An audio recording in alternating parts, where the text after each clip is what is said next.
وسلم کی بیٹیاں تھیں، اس میں شک نہیں ہے، اور یہ کہ ان کی بڑی فضیلت ہے، یہ بڑی شرافت ہے کہ وہ رسول پاک صلی اللہ علیہ وسلم کے صلب اطہر سے ہیں، حضرت خدیجہ کبریٰ کے دامن پاک سے ہیں، اور حضرت صدیقہ طاہرہ سلام اللہ علیہا کی بہنیں ہیں، اس میں تو کوئی شک ہی نہیں ہے کہ جیسا کہ آپ بخوبی واقف ہیں کہ 1400 سال سے ایک موضوع زیر بحث ہے کہ کیا رسول اکرم صلی اللہ علیہ وآلہ وسلم کی ایک دختر تھیں یا 4 بیٹیاں تھیں، بنت رسول صلی اللہ علیہ وآلہ وسلم ہیں یا بنات رسول صلی اللہ علیہ وآلہ وسلم ہیں۔ آج آپ کے سامنے قرآن مجید سے اس مسئلے کو حل کرتے ہیں اور ایسا مسکت اور مدلل جواب دیتے ہیں جس کے بعد کسی سوال کی گنجائش ہی باقی نہ رہے۔ اکرم کی بیٹیاں تو چھوڑیے، ابھی ذکر کرتے ہیں، ذرا یہ بتائیے کہ نبی اکرم صلی اللہ علیہ وآلہ وسلم کے بیٹے کتنے تھے؟ کیا سب علماء کرام ان بیٹوں کی تعداد پر متفق ہیں؟ کیا سب علماء کرام ان بیٹوں کے اسماء پر متفق ہیں؟ متاسفاً نبی اکرم کے بیٹوں کی تعداد میں اور ان کے اسماء میں بھی اختلاف پایا جاتا ہے۔ بعض نے فرمایا نبی اکرم صلی اللہ علیہ وآلہ وسلم کے 5 بیٹے تھے، قاسم، عبداللہ، ابراہیم، طیب اور طاہر علیہم السلام، اور بعض نے فرمایا 7 بیٹے تھے، قاسم، عبداللہ، ابراہیم، طیب، طاہر، مطہر اور مطیب۔ تعجب یہ ہے کہ وہ بیٹے جو گھر سے باہر رہتے ہیں، وہ بیٹے جو لوگوں کے سامنے آتے ہیں، وہ بیٹے جو نبی اکرم کے ساتھ باہر نکلتے ہیں، وہ بیٹے جو باہر کھیلتے ہوئے بھی نظر آتے ہیں، ان بیٹوں کی تعداد میں تو اختلاف ہے، لیکن وہ بیٹیاں جو پردہ نشیں ہوتی ہیں، جو گھر میں رہا کرتی ہیں، جو باہر نہیں آتی، جن کے بارے میں سب کو معلوم نہیں ہوتا، لیکن اس پر سب کے سب 4 ہونے کا فتویٰ صادر کر رہے ہیں۔ پہلے باہر نکلنے والوں کی تعداد پہ تو اتفاق کر لیجئے، پردہ نشینوں کی تعداد پہ اتفاق بعد میں فرمائیے گا۔ نہ نبی اکرم صلی اللہ علیہ وآلہ وسلم کے بیٹوں کی تعداد پر اتفاق ہے، نہ ان کے اسماء پر اتفاق ہے، نہ ان کی ترتیب پر اتفاق ہے، نہ اس بات پہ اتفاق ہے کہ کون سا بیٹا قبل بعثت متولد ہوا اور کون سا بیٹا بعد بعثت دنیا میں آیا۔ جنہیں ان سب باتوں پر اتفاق نہیں ہے، انہیں بھی 4 بیٹیوں پہ اتفاق ہے۔ اس اشتباہ کا سبب یہ ہے کہ بعض کتب تاریخ میں کسی بھی فرقے کی ہوں، حضرت زینب، حضرت رقیہ، حضرت ام کلثوم کے اسماء کے ساتھ بنت رسول کا لفظ ذکر ہوا ہے، تو اب لوگوں کو یہ اشتباہ ہوا کہ شاید یہ رسول کی حقیقی بیٹیاں ہیں۔ قرآن مجید نے واضح طور پر بیان فرما دیا، ابن، امن، بنتن، ابن ہمیشہ حقیقی معنی میں استعمال نہیں ہوتے، بلکہ کبھی کبھی مجازی معنی میں بھی استعمال کیے جاتے ہیں۔ کبھی کبھی غیر صلبی لڑکوں کو بھی ابن کہا جاتا ہے، غیر صلبی لڑکیوں کو بھی بنتن کہا جاتا ہے۔ جب حضرت یعقوب علیہ السلام نے اپنے آخری وقت میں اپنے بیٹوں سے پوچھا، میرے بیٹوں بتاؤ کہ میرے بعد کس کی عبادت کرو گے؟ سارے بیٹے کہنے لگے، قالوا نعبد الہک و الہ آبائک ابراہیم و اسماعیل و اسحاق الہا واحدا۔ سارے بیٹے کہنے لگے کہ ہم اس خدا کی عبادت کریں گے جو آپ کا بھی خدا ہے، وَإِلَٰهَ آبَائِكَ اور آپ کے باپوں کا بھی خدا ہے، آبا کا بھی خدا ہے۔ وہ کون ہے؟ آبا، ابن کی جمع آبا، آپ کے باپوں کا بھی خدا ہے۔ وہ آبا کون ہے؟ ابراہیم و اسماعیل و اسحاق۔ آپ کے آبا میں ابراہیم ہے، اسماعیل ہیں، اسحاق ہیں، جبکہ حضرت ابراہیم حضرت یعقوب کے باپ نہیں تھے، ابن نہیں تھے، بلکہ دادا تھے۔ حضرت اسماعیل حضرت یعقوب علیہ السلام کے باپ نہیں تھے، چچا تھے۔ باپ صرف حضرت اسحاق تھے، لیکن چچا کو بھی باپ کہا گیا، دادا کو بھی باپ کہا گیا۔ اس آیت نے بتا دیا کہ لفظ باپ مجازن چچا اور دادا کے لیے بھی استعمال ہو جایا کرتا ہے۔ اب چچا کو باپ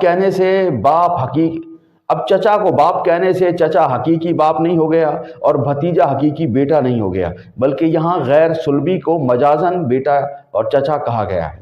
اسی طرح قرآن نے کہا وَمَا كَانَ مُحَمَّدٌ أَبَا أَحَدٍ مِّن رِّجَالِكُمْ، یہ میرے نبی، یہ محمد مصطفیٰ صلی اللہ علیہ وآلہ وسلم تم مردوں میں سے کسی کے باپ نہیں ہیں۔ یہ آیت اس لیے نازل ہوئی کہ نبی اکرم صلی اللہ علیہ وآلہ وسلم نے حضرت زید کی پرورش کی تھی، انہیں پالا تھا۔ تو جب انہیں پالا تو لوگ یہ سمجھنے لگے اور کہنے لگے کہ یہ زید ابن محمد ہیں، مصطفیٰ کے فرزند ہیں، نبی اکرم صلی اللہ علیہ وآلہ وسلم کے بیٹے ہیں۔ قرآن نے فوراً کہا ما کان محمد ابا احد من رجالکم، یعنی یہ رواج تھا کہ اگر کوئی کسی کو پالے تو وہ اسی کا بیٹا شمار ہو جاتا ہے، اسی کی اولاد شمار ہو جاتا ہے، جبکہ حقیقت میں وہ اس کی اولاد نہیں ہوتا۔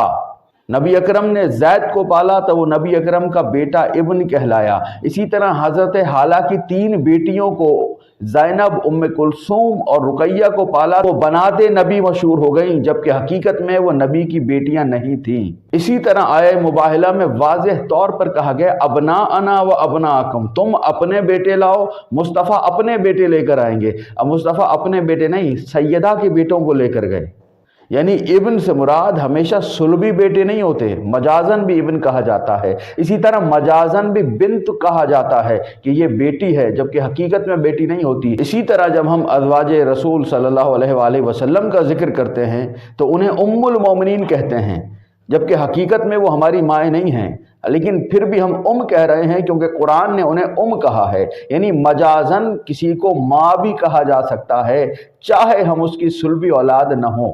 ان آیات سے ثابت ہو گیا کہ لفظ ابن دیکھ کر کسی کو حقیقی باپ نہ سمجھ لینا، لفظ امن دیکھ کر کسی کو حقیقی ماں نہ سمجھ لینا، لفظ ابن دیکھ کر کسی کو حقیقی بیٹا نہ سمجھ لینا، اور لفظ بنتن دیکھ کر کسی کو حقیقی بیٹی نہ سمجھ لینا۔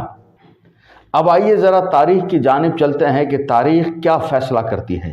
ہمارے بھائی تحریر فرماتے ہیں کہ جب نبی اکرم صلی اللہ علیہ وآلہ وسلم کی حضرت خدیجہ سلام اللہ علیہا سے شادی ہوئی تو آپ کی عمر 25 برس تھی اور حضرت خدیجہ کی عمر 40 برس تھی۔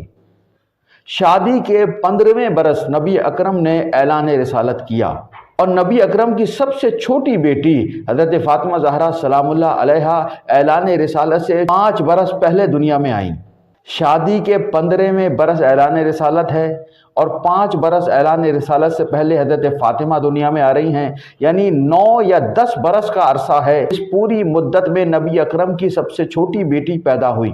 اب مجھے بتائیے اس 9 یا 10 برس کے قلیل عرصے میں نبی اکرم کے 5 بیٹے بھی پیدا ہوئے، 4 بیٹیاں بھی پیدا ہوئیں، حضرت قاسم، حضرت عبداللہ، حضرت ابراہیم، حضرت طیب، حضرت طاہر پیدا ہوئے، اور یہ حضرت زینب، حضرت رقیہ، حضرت ام کلثوم اور فاطمہ زہرا سلام اللہ علیہا بھی دنیا میں آئیں، اور 2 بیٹیوں کی شادیاں بھی ہو گئیں، یعنی 9 برس میں 9 بچے دنیا میں آ رہے ہیں اور ان میں سے 2 کی شادیاں بھی ہو رہی ہیں۔